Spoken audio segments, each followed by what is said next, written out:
hindi naman ako ganun ka deeply in love sa kanya. Parang ano lang. Oo, andyan siya. Parang boyfriend ko lang siya pag andyan siya. Yung gano'n. Basta hindi ko siya maramdaman. Hindi mo siya maramdaman pero nakatulong. Punto yan, punto. Hindi ko siya maramdaman kaya sabi, parang nawibiguan ako sa kanya. Bakit siya ganun sa akin? Parang ako na lang lagi, ako na lang. Parang ako na lang nasa paligid niya. Sabi ko, wait na ito. Parang sa akin wala lang naman siya, ganun. So, kailangan mo rin ano. Yun sabihin sa kanya na ganito, kailangan mo. Wag lang sa akin. Kailangan mo rin mag-ano sa iba. Kasi even your friends kaya parang ganyan yung nabibigyan ng time. So, kahit ano. Alam mo, masasaktan mo siya, kailangan mong gawin. For the better. Yes.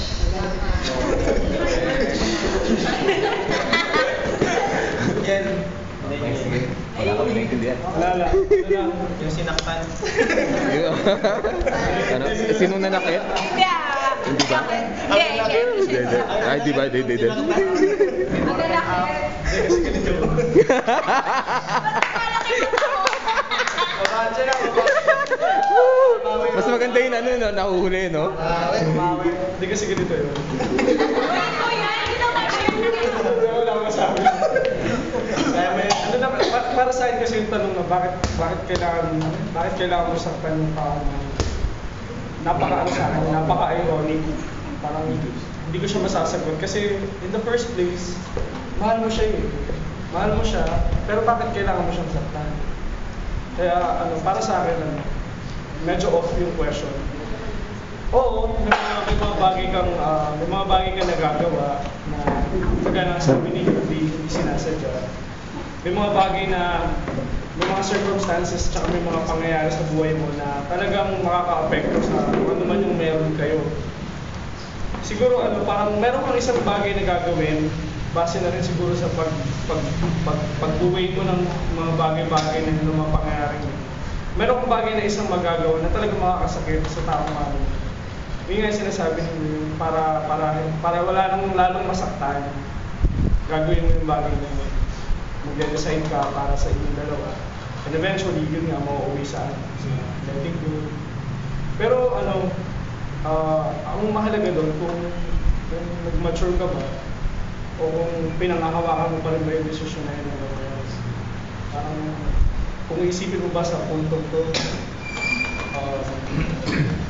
kung ganito ka ngayon, kung ito na yung estado mo, at kung sakali man na ganito yung sitwasyon mo ngayon, yung dati, ganun pa rin ba yung gagawin mo? Ganun pa rin ba yung sasabihin mo? So yun lang sa akin. May mga magagawa ng mga bagay, pero you should at least try something or do your best, make an effort para mapatunayan mo na nakagawa ka man ng masakit. Hindi ibig sabihin nun na hanggang doon na lang.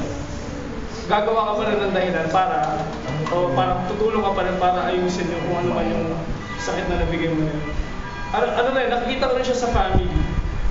Personally, sa aming pamilya, hindi ko na mabilang kung ilang beses na kami nag-away-away. Kami mga kapatid ko, mga bata pa lang kami. May mga times na talaga nag-aaway kami na parang hindi mo alam kung magbabati pa ba kayo after. Tapos talagang away talaga, pagtatalo talaga. And then, masakit. But now, nagpapasalamat ako kasi, alam mo yun, despite na may mga bagay na gano'n nga, na nagkakatalo kayo, nagkaka-away kayo, andyan pa rin kayo. Buo pa rin kayo bilang magkakapatid, bilang pamilya. Nagpapasalamat ako sa mga kapatid ko kasi nandyan sila. Wala na. Iiyak na yan. Kasi Sinong iyak? Iiyak na yan. Wala lang. Napaka-proud ko sa kapatid ko na to. Kasi, ayun nga, marami man kami pinagdaan ng hindi maganda nung nakaraan. Pero ngayon, sobrang pasalamat ako kasi nandiyan pa sila para sa. So yun, para ang sa akin na, meron tayong mga magagawang mga bagay na hindi natin sinasadya. Overtime natin sinasadya. We should make up to that. Pakita natin sa taong mahal natin na iba na tayo ngayon. Alam na natin kung ano yung dapat natin gawin. At kaya na natin panghawakan kung ano man yung nagawa natin. Sana may natutunan. Taray. Salamat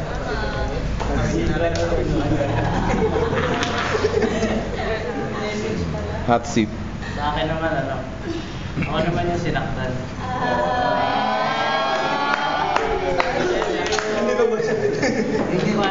Yung past relationship ko. Parang selfish talaga siya. Kasi parang first boyfriend na ako. Gusto niya yung time ko sa kanya lang palagi. Siyempre ako, palalabas, ganyan. Sumasama barkada, ganyan. Saan pumunta.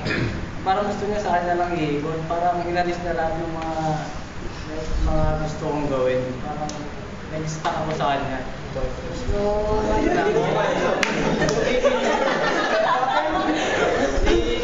ano yun, 3 years kong dinays na gano'n. Talaga, kasi siyempre man, tapos siyempre nagkatrabaho na, medyo nawalan din ng time. Parang lalo akong akala ko ito. Tapos biglang nagkamali siya ng text. Narong send. Na parang may nabasa akong iba. Nahuli ko na narong send. Tapos nahuli ko.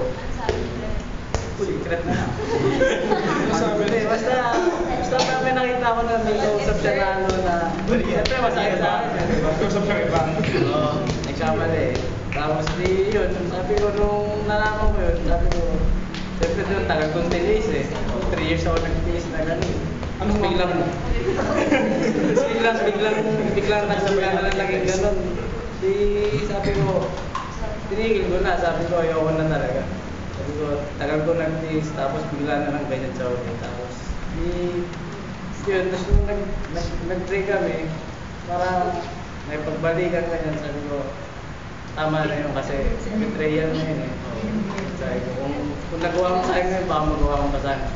Hindi mas masama. Hindi kaya, ayaw na. Ikaw yung nag-break? Ikaw yung nag-break? Kasi, Ano? Sabi mo kuya? Balik ka yung kwento mo naman, kabalik na lang sa boyfriend ni Casey. Kailangan magtagpo silang dalawa. Like, kaya, di ba may tanong ka kanina? Oo, ano ba? Kung ano yung pinagbago ng guy na. Oo, ano yung pinagbago na po? Iniisip mo na. Hindi mo Ano yung ako pinag-usagutin kanina? Yung guy, kasi nakasama ko siya in some place, parang get together. Tapos kasama niya, may bago na siyang girlfriend. Tapos pinakilala pa kanya sa akin. Yun, mabait naman. Tapos napansin ko pinagbago ng guy, marunong na siyang makimingle sa iba. Yung, kahit nandiyan yung girlfriend niya, nakikisama na siya sa iba. Oo. Hindi tulad nung dati na kami, as in sa akin lang, parang nakakairita. Kahit gusto ko sumama sa iba, andyan siya. Galigid. Yun, kaya natutuwa ako nung time na nakita ko siya kasi nakikisama na siya sa iba. Hindi siguro yung bago yung girlfriend, hindi niya naramdaman din yung naramdaman niya sa'yo dati niya. Yun siguro yung dahilan. Okay, Arnie. Arnie. Ang taong nananakit. Bakit ka nananakit? Ay!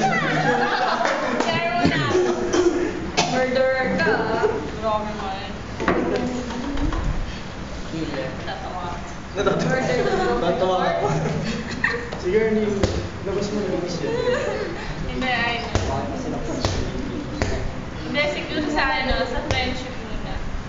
Kasi Best friends din, best friends. Best friends. Kaya pala nasaktan. ever. Hindi, kasi diba, the truth hurts din. Hindi kasi minsan, ako prangka akong